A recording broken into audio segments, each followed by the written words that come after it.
All right, let's just dive right into this explainer and finally uncover the truth behind the most infamous stretch of ocean on our entire planet.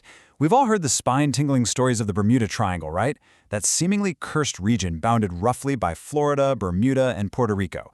It's a place supposedly famous for swallowing giant ships, erasing airplanes right out of the sky, and just completely defying all logical explanation.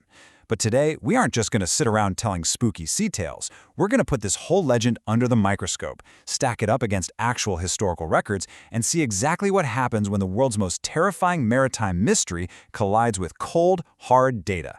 Now, what's really fascinating about this quote is how perfectly it captures the terrifying mystique that has surrounded the triangle for over a century. U.S. President Woodrow Wilson actually said this after the USS Cyclops vanished in March 1918. We're talking about a massive 542-foot-long Navy cargo ship carrying over 300 men and 10,000 tons of manganese ore. It just vanished. Despite being fully equipped to do so, the crew never sent out a single SOS distress call. An extensive search found absolutely zero wreckage. To this day, it remains the largest loss of life in U.S. naval history outside of direct combat. When a tragedy of that immense scale happens without leaving a single trace behind, well, it's pretty easy to see how the seeds of a legendary curse get planted. So let's look at how this started. Section 1. The legend is born. Centuries of sea tales.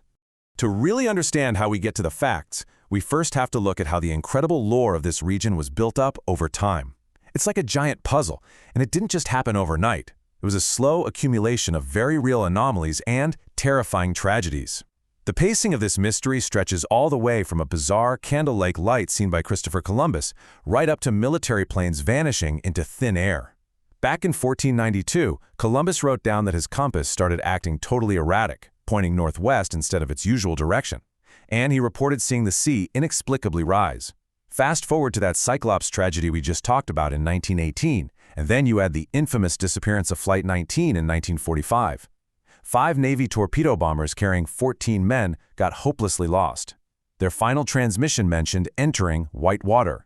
Even wilder, a rescue plane sent after them also vanished. The official Navy report chillingly stated it was as if they had, quote, flown to Mars.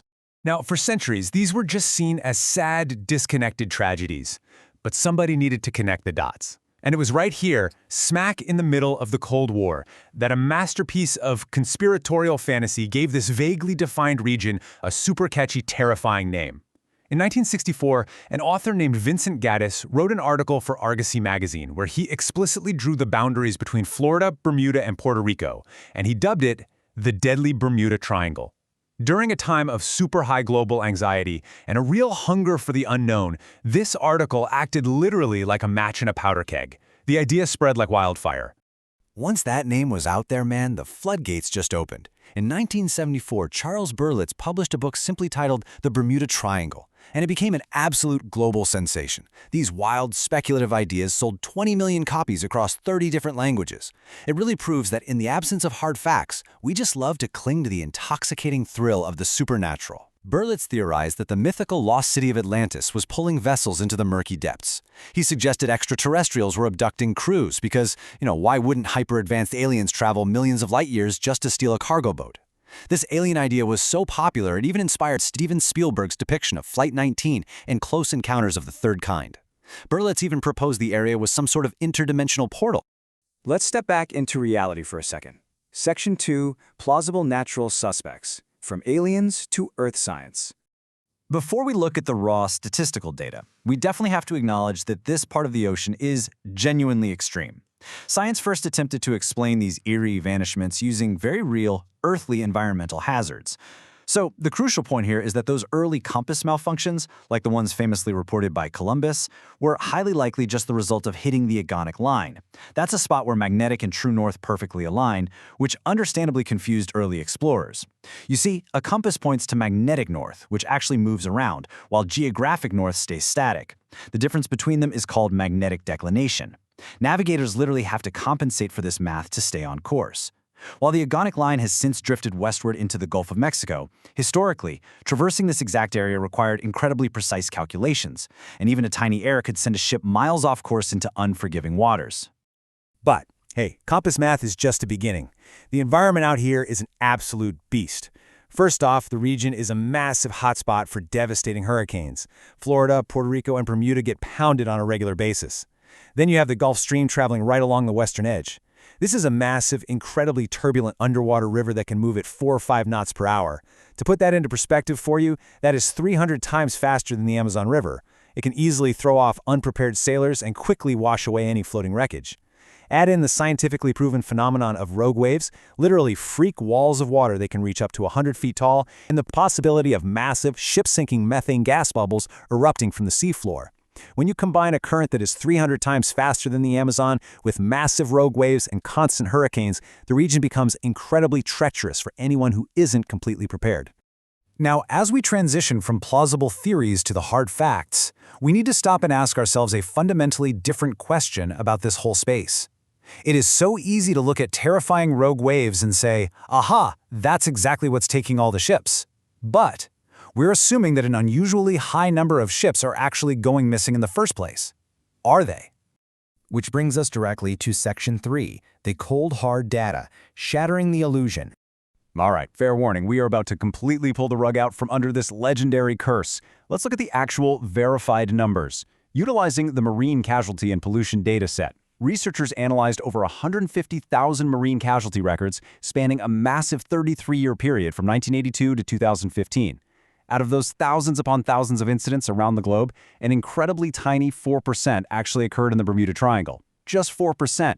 For an area that sees a massive volume of commercial and recreational traffic, this number perfectly mirrors the standard worldwide pattern. Honestly, it doesn't even make the top 10 most dangerous ocean regions in the world today. Wait, actually, it gets even more fascinating than that. While ships did experience normal issues like engine trouble or capsizing in bad weather, what about the legendary spooky vanishments? Out of all those thousands of records analyzed over that entire 33-year period, absolutely none of them were mysterious vanishments. Exactly 0 incidents were officially classified as a disappearance in the Bermuda Triangle. 0. If we zoom in on more recent, highly specific tracking, the myth completely falls apart. Look at this staggering contrast from the 2021 Lloyd's List report. Now, Lloyd's List is a massive global shipping publication that intensely tracks maritime data. In 2021, 1.8% of all vessels globally experienced some sort of casualty or issue during their voyage. But out of the 8,634 boats that passed specifically through the Bermuda Triangle that year, only 2 experienced an issue. That is a microscopic casualty rate of 0.02% compared to the global average. Let that number just sink in for a second. When you calculate the math from that Lloyd's List dataset, it reveals something pretty incredible. It means the danger of disappearing or having a casualty in the Bermuda Triangle is actually 90 times lower than the global average. You are significantly safer navigating through the so-called Devil's Triangle than you are sailing through many other standard shipping lanes around the world. Okay, but what about the air? Section 4, fact-checking the flight's aviation data. Now, if the water is statistically safe, we need to look up and see what the National Transportation Safety Board data tells us about the planes. Because, remember, the legend says the sky is just as cursed as the sea. Well, the terrifying aviation lore breaks down entirely when confronted with actual flight transcripts. The myth screams aliens or a portal for Flight 19, but transcripts prove it was simply a tragic case of pilot error. The lead pilot got totally disoriented over the Bahamas, refused to switch radio channels, flew the wrong way, and just ran out of fuel. As for modern commercial flights, the NTSB shows only one single incident since 1965, and it was a JetBlue flight that hit standard turbulence. Most general aviation issues in this area happen during routine takeoff and landing, exactly as they do everywhere else in the world. So, let's wrap this up. Section 5, a fabulously unremarkable verdict. It is finally time to compile our findings and deliver the definitive verdict on this infamous stretch of ocean. Let's start with the most glaring flaw in the whole legend. It's incredibly difficult to maintain a legitimate geographic curse when the boundaries of the cursed area shift depending on who is telling the story. The U.S. government doesn't even officially recognize the Bermuda Triangle, and depending on which author or theorist you ask, the total area ranges between 500,000 and 1.5 million square miles. Guys, that is a 1 million square mile margin of error. If you cast a net that incredibly wide over an ocean that is heavily trafficked and prone to hurricanes, of course you're going to catch a few shipwrecks in your statistics. Sorry to the aliens, the interdimensional portals, and the Atlanteans, but the truth is, you are at no more risk here than anywhere else in the world. The real culprits are a combination of extremely severe weather patterns, tragic but all too common human navigational errors, the incredibly powerful Gulf Stream washing away the evidence, and pure, boring statistical normalcy. When we look at the data, making the region significantly safer than a boring summer holiday drive is simply the undeniable truth. The curse, my friends, is officially lifted. And that brings us to the end of our deep dive. The Bermuda Triangle is, as it turns out, fabulously unremarkable. But it definitely leaves you wondering, doesn't it? What other spooky fables have we collectively bought into that could be instantly dismantled by just looking at the hard statistics? If an entire global pop culture phenomenon could be explained away by compass confusion, strong currents, and a little bit of math, what other mysteries out there are just waiting for a good hard look at the data? Keep questioning, keep analyzing, and I'll see you in the next explainer.